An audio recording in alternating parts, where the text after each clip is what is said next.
Hello, मैं नीलम जोशी। आज मेरा टॉपिक है शेड्यूल L1।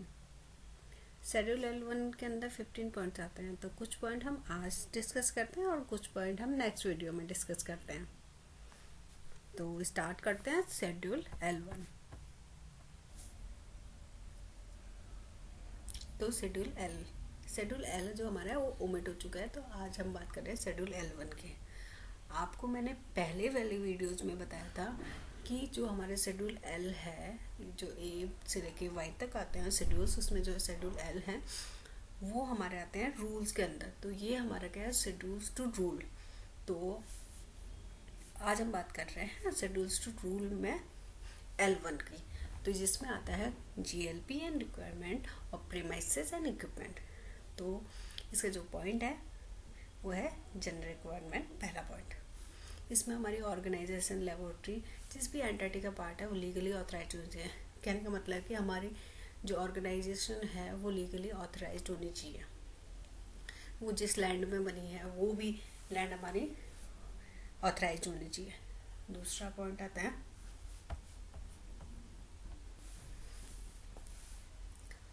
जो लेबोरेटरी का मैनेजमेंट है वो रिस्पॉन्सिबल होना चाहिए। लेबोरेटरी के अंदर जितनी भी टेक्निकल एक्टिविटी चल रही है, जैसे टेस्टिंग, कैलिब्रेशन, वैलिडेशन, जितनी भी टेक्निकल एक्टिविटी चल रही है वो GLP की रिक्वायरमेंट को मीट कर रही है। इस चीज़ को इंश्योर करने के लिए वो रिस्पॉन्सिबल होना चाहिए मैनेजमेंट। फिर आता है हमारा पॉइंट, लेबोरेटरी के अंदर जो क्वालिफाइड इंडिविजुअल है, जिसे हम टेक्निकल मैनेजर और टेक्निकल क्वालिटी मैनेजर बोलते हैं, तो वो रिस्पॉन्सिबल होना चाहिए कि जितनी भी टेक्निकल एक्टिविटी है उसे इम्प्लीमेंट और डॉक्यूमेंटेड करें। ठीक है, and self report to the top management directly. फिर हमारा आता है fourth, the quality manager self prepare a schedule for technical audits of the laboratory of GLP compliance by an expert to experts appointed by top management other than the in charge of the laboratory, and shall ensure the maintenance of document quality system as per quality manual। ठीक है। फिर हमारा आता है premises. Laboratory इस तरह से design होनी चाहिए कि उसमें इंसेक्ट की एंट्री प्रिवेंट हो और क्रॉस कंटामिनेशन ना हो, और वो उसका इंटीरियर सरफेस इस तरह से बना होना चाहिए, जैसे वॉल, फ्लोर, सीलिंग इस तरह से बनी चाहिए, फ्री फ्रॉम क्रैक होनी चाहिए, स्मूथ होनी चाहिए, जिसे हम इजीली क्लीन कर सकें, डिसइंफेक्टेंट कर सकें। वेंटिलेटर सिस्टम होना चाहिए और डस्ट फ्री होना चाहिए।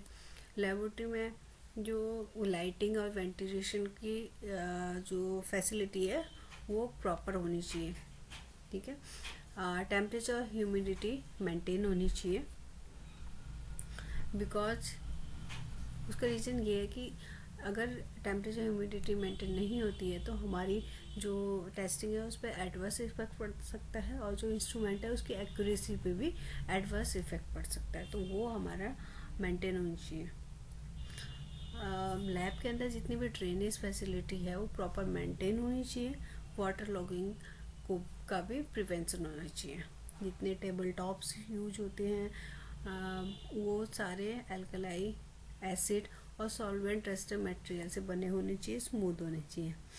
All biomedical laboratory waste shall be destroy as per provision of biomedical waste management and handling rule 1996। इसके बारे में भी हम डिस्कस करेंगे।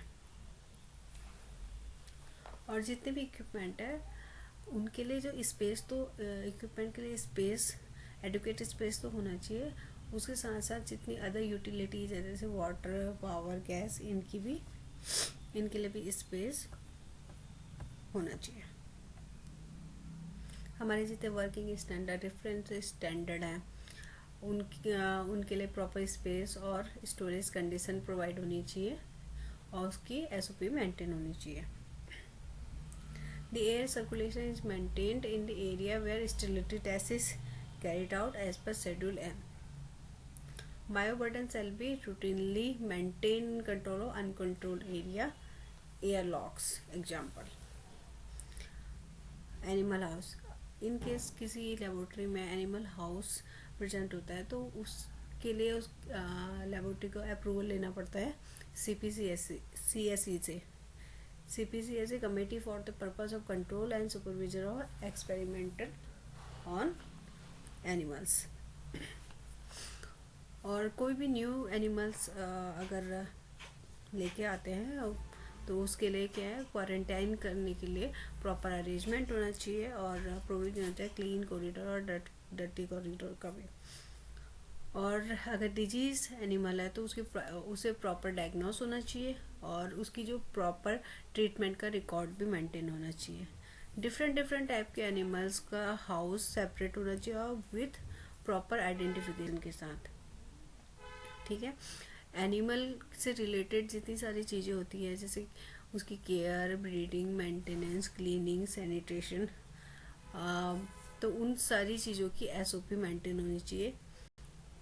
Animal house shall have proper air conditioning, temperature, humidity with proper lightning and be monitored regularly and documented periodically, ठीक है।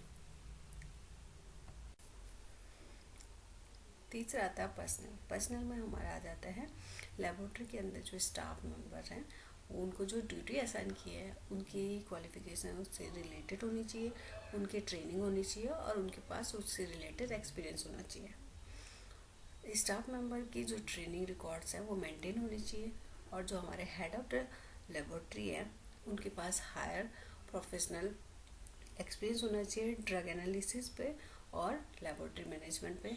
जो किसके लिए रिस्पॉन्सिबल होते हैं, वो रिस्पॉन्सिबल होते हैं कि ensuring the control and maintenance of document including quality system as per the requirement of regulatory authority, which involve all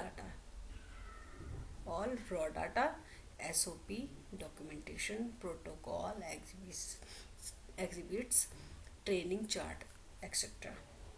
फिर हमारा आता है जो लेबोरेटरी हेड है किस चीज़ के लिए और रिस्पॉन्सिबल होते हैं, क्वालिटी सिस्टम के ऑडिट के लिए, उसे ऑर्गेनाइज करना, प्लानिंग करना और उसमें अगर कोई करेक्टिव एक्शन है तो उसमें इनिशिएटिव लेना।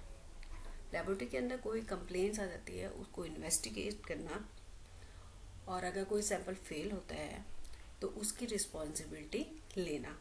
ये हेड ऑफ द लेबोरेटरी के वर्क है, वो इन चीज़ों के लिए रिस्पॉन्सिबल होते हैं।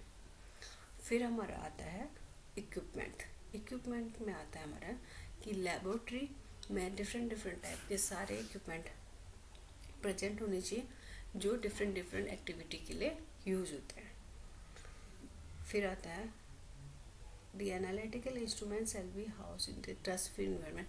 जो हमारा एनालिटिकल इंस्ट्रूमेंट जहाँ भी रखे जाएंगे उसको इन्वायरमेंट ऐसा मिलना चाहिए, वो डस्ट फ्री इन्वायरमेंट मिलना चाहिए और जो टेम्परेचर, ह्यूमिडिटी वो मेंटेन होनी चाहिए और पीरियडिकली चेक होनी चाहिए ह्यूमिडिटी और टेम्परेचर। फिर आता है इंस्ट्रूमेंट, जो जिस भी बेंच पे रखा है उसके आसपास का एरिया क्लीन होना चाहिए। और फिर आता है हमारा instrument require calibration shall be calibrated at regular intervals and record of such calibration or maintenance to be maintained, and there shall be written instruction in form of SOP for operation, maintenance and calibration of instrument से related जो हमारे calibration होता है उसका record maintain होना चाहिए और regular interval पे कैलिब्रेशन होना चाहिए और किस तरह से वो किया जा रहा है, कैसे ऑपरेट किया जा रहा है, कैसे कैलिब्रेट किया जाता है, कैसे मेंटेनेंस उसकी होती है, तो उसकी SOP भी बनी होनी चाहिए। Equipment record shall be maintain and such record shall contain following. उसमें क्या क्या होना चाहिए, नेम ऑफ इक्विपमेंट होगा, मैन्युफैक्चरिंग नेम होगा, मॉडल नंबर और type of identification,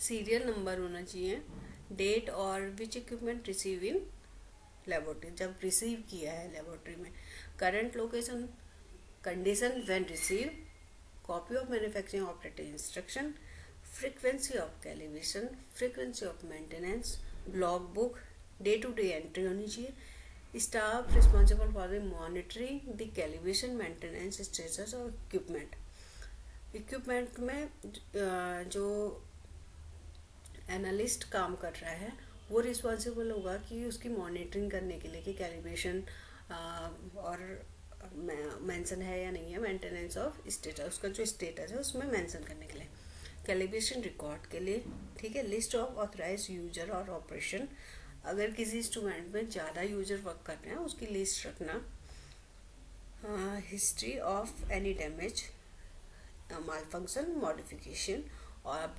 upgradation, repair, calibration, list of spares and accessories if any.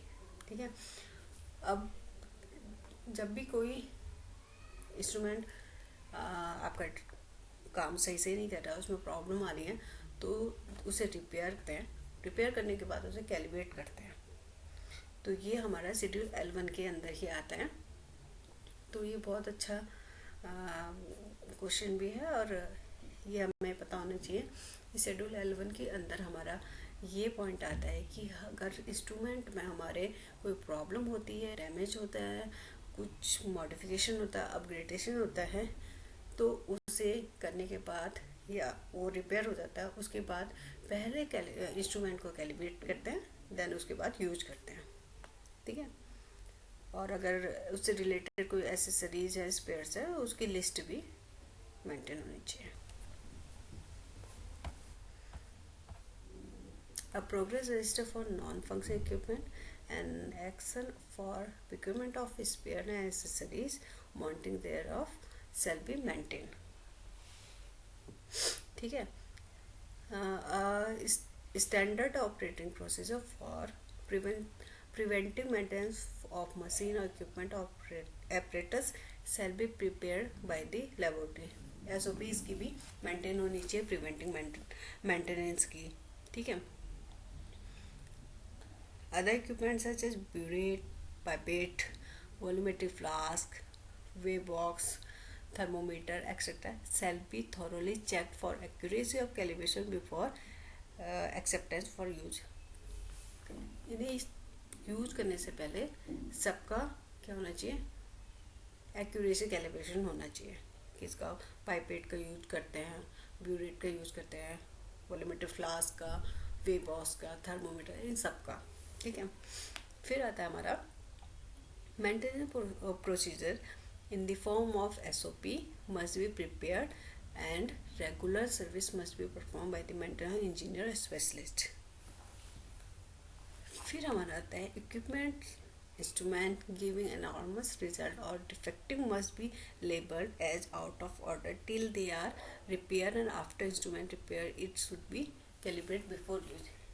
ये वही पॉइंट आ गया है कि अगर आपका इंस्ट्रूमेंट इक्विपमेंट डिफेक्टिव रिजल्ट दे रहा है तो आप उसमें लेबल करें आउट ऑफ ऑर्डर का, और पहले उसे रिपेयर करें, फिर कैलिब्रेट करें, देन उसको यूज करना है। ठीक है, the maintenance of equipment for services like electricity, gas, water, steam and compressed gas shall be handled by competent person.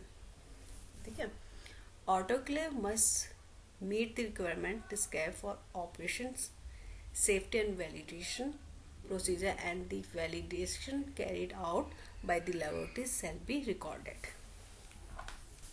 ठीक है, फिर उसके बाद हमारा आता है fume cupboard, work involving the evolution of harmful and obnoxious vapours shall be carried out in a fume cupboard.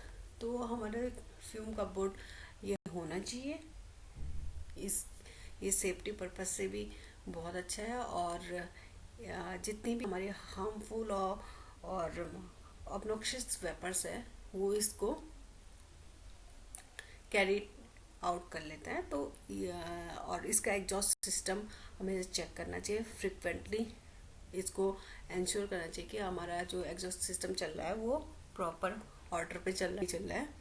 Drainage system, water drainage system भी इसका जो है उसका चेक करना चाहिए, फ्रिक्वेंटली चेक करना चाहिए, और वाटर लॉगिंग नहीं होनी चाहिए। कुछ आज शेयर किए पॉइंट्स, कुछ पॉइंट नेक्स्ट वीडियो में शेयर करेंगे। तो ये पॉइंट सुनने के लिए, समझने के लिए thank you so much. Please like share and subscribe और ऐसे बने रहें। Thank you so much.